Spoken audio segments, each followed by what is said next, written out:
दोस्तों, कई बार ऐसा होता है कि बहुत ईमानदार और कर्मठ लोग हमारे आसपास ही होते हैं, लेकिन हमें पता ही नहीं चल पाता है कि नहीं, ये लोग ईमानदार भी हैं और कर्मठ भी हैं।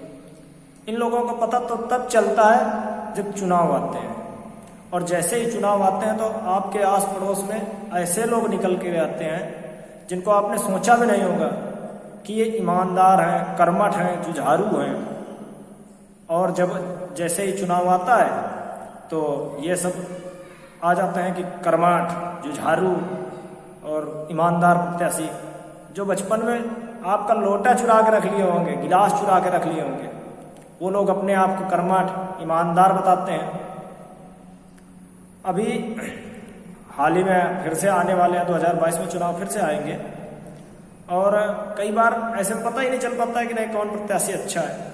अभी एक प्रधान जी की तबीयत बहुत ज़्यादा खराब हुई है, तो प्रधान जी की बीवी ने उनको बड़े हॉस्पिटल में दिखाया, और जब हॉस्पिटल में दिखाया गया तो उनका ऑपरेशन करना पड़ा पेट का।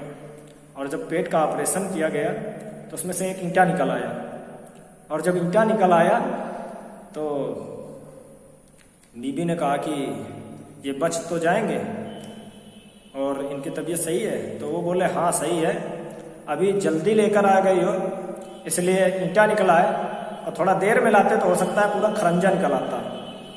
तो ऐसे हैं अपने यहाँ के प्रधान। और कई बार हम लोग देखते रहते हैं कि नहीं क्या होगा क्या नहीं होगा।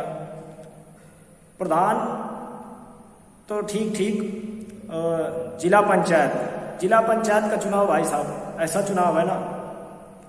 अभी हाल ही में मैंने एक गांव का वो किया था, वो वोटों की गिनती, वहां पर 29 लोग खड़े थे जिला पंचायत में। जब 29 लोग जिला पंचायत में खड़े थे, मैंने कहा कि भैया जो जिसने चुनाव कराया उसने बैलेट पेपर कैसे वो किया होगा, इनको तो सीधे सीधे बैलेट पेपर के बजाय पूरा का पूरा बैनर दे देना चाहिए बड़ा सा। अरे भैया 29 जितने समय बैलेट पेपर बिछाए जाते हैं तो बिछाने के लिए जगह तक नहीं मिलती है। अरे इतना भी नहीं, एक गांव से 4-5 करोड़ तो भी क्या है ये भारत के, और एक ही गांव से इतने लोग खड़े थे, ताजुब होता है। इसका पता चलता है कि गांव में एकता नहीं, सभी एक को पिछाड़ने में लगे हुए। हम लोगों से कहीं अच्छे तो जानवर हैं, जानवरों में एकता होती है। एक बार मैं गली से जा रहा था, एक कुत्ता भौंका, दूसरा और जोर से भौंका, मैं बहुत तेज से चौंका।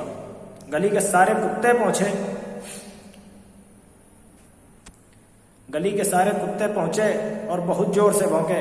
मैंने कहा ये क्या बवाल है? कुत्ते बोले चुप रहो, ये बिरादरी का सवाल है। हम लोगों में भी इसी तरह एकता होनी चाहिए। जय हिंद, जय भारत।